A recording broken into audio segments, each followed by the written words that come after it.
হুজুর গাউসে পাকের মাত্র 4 বছর বয়স। কয় বছর? হুজুরের আব্বা বাগদাদের জুমা মসজিদের খতিব, এখন বলতেছে আমি আপনার সাথে মসজিদে যাইব। হুজুরের আব্বা বলতেছে তুমি ছোট মানুষ, মসজিদে যাওয়া দরকার নাই। না আমি যাবই যাব। এরকম ছোট বাচ্চারা আড়ি ধরে না বাবার সাথে।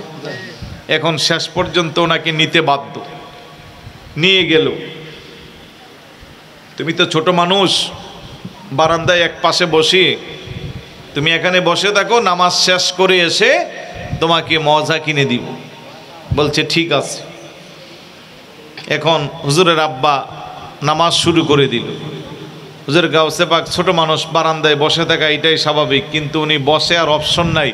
উনি মসজিদের সামনে যত জুতা আছে, কিছু জুতা ডান দিকে, কিছু জুতা বাম দিকে নিয়ে যাচ্ছে। এখন নামাজের পরে মুসল্লিরা এসে আর জুতা পাচ্ছে না। এখন মুসল্লিদের মেজাজ নরম না গরম? হুজুরের আব্বা নামাজ পড়ে বের হলো, মুসল্লিরা চিল্লা পাল্লা। হুজুর জিজ্ঞাসা করলো কি ব্যাপার? হুজুর আমাদের জুতা ছিল ডান দিকে, এখন চলে গেল বাম দিকে। কে করলো? একজন আরেকজনকে কই ঢুকার সময় দেখছি ছোট বাচ্চাটাই করছে। আরেকজন কই এটা তো হুজুরের ছেলে। এবার যার শরীরে শক্তি নাই সেও শক্তি দিয়ে চিল্লাই। কথা কোন ঠিক না? হুজুর আমাদেরকে সবসময় ভালো কথা বলে। আজ হুজুরের ছোট সন্তানটাকে আনলো যে আমাদের জুতাগুলো লাইরাছে, এরা ডিস্টার্ব করলো। এখন যেহেতু হুজুরের সন্তানের প্রতি সবার রাগ, হুজুরের আব্বা তো বড় বুজুর্গ মানুষ, সহজ সরল মানুষ, সোজা মানুষ, রাগ করলে একটু বেশি করে। কথা কোন ঠিক না? চিল্লান দিয়া হুজুর গাউসে পাককে যখন দমক দিল, ডাক দেখো আব্বাজি দমক দিয়েন না, আপনারা তো বড় মানুষ, ইবাদত বন্দেগী করেছেন, নামাজ আদায় করেছেন। আমি ছোট মানুষ, আমি ভাবলাম আমিও বসে থেকে লাভ নাই, আমিও একটু ইবাদত করি। সুবহানাল্লাহ। লোকদের মেজাজ আরো গরম। যত বড় পোলা না তত বড় কথা।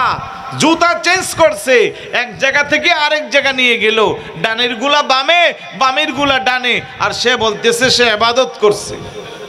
কি ইবাদত করলা তুমি? ডাক দিয়া কো আব্বাজি আমি দেখতে পাইলাম একসাথে জুতাগুলো জান্নাতি মানুষের জুতা আর জাহান্নামী মানুষের জুতা একসাথে।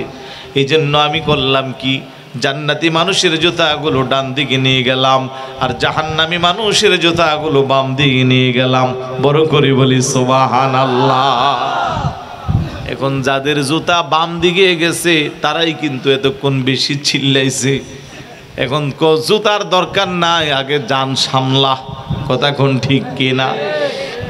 আহারে আমার হুজুর গাউসে পাক কত বড় বেলায়েতের অধিকারী।